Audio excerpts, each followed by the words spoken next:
Un jour, nous étions au campus. On présentait un examen.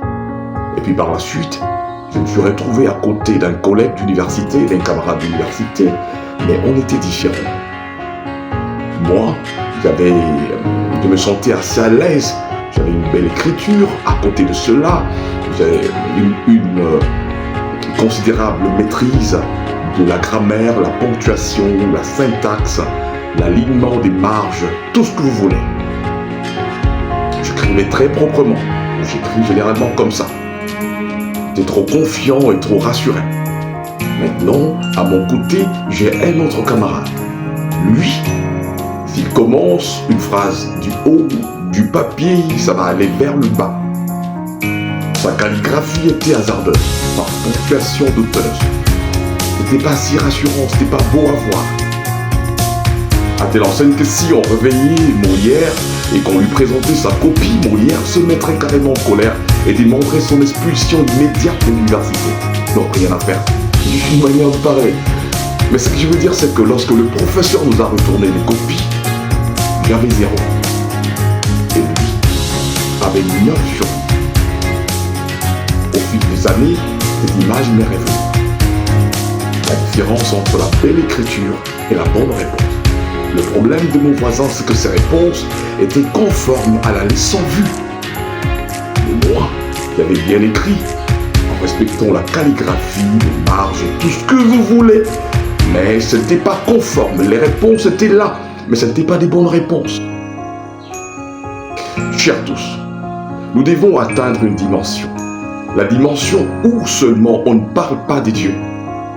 Comme l'adorateur, bien évidemment, on dit qu'il est saint, il est juste, il est fidèle, on lève les mains, on fait tout ce qu'on peut faire, on se couche à terre, c'est bon, pas de problème. Mais nous devons atteindre la dimension où l'adoré parle de l'adorateur. Dans le récit biblique sur Job chapitre 1er, au verset 8, Dieu parle de Job. Job chapitre 2, au verset 3, Dieu vante à nouveau Job.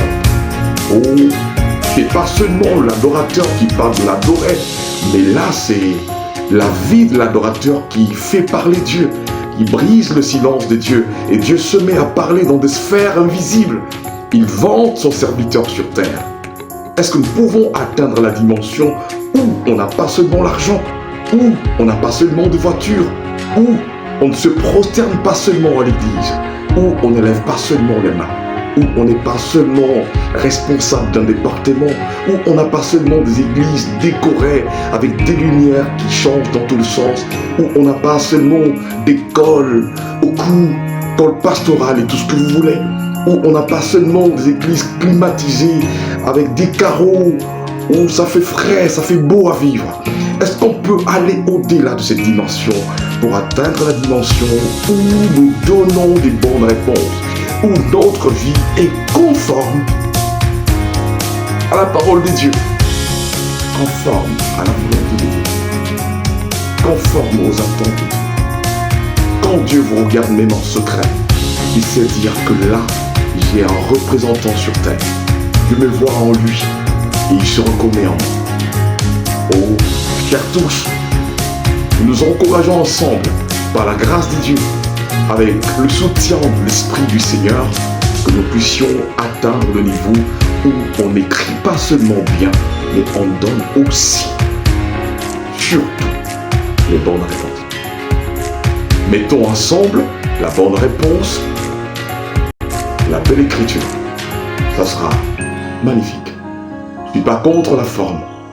Tout ce que nous faisons dans nos églises, l'organisation, l'administration, la théologie, je ne suis pas contre ça. C'est beau.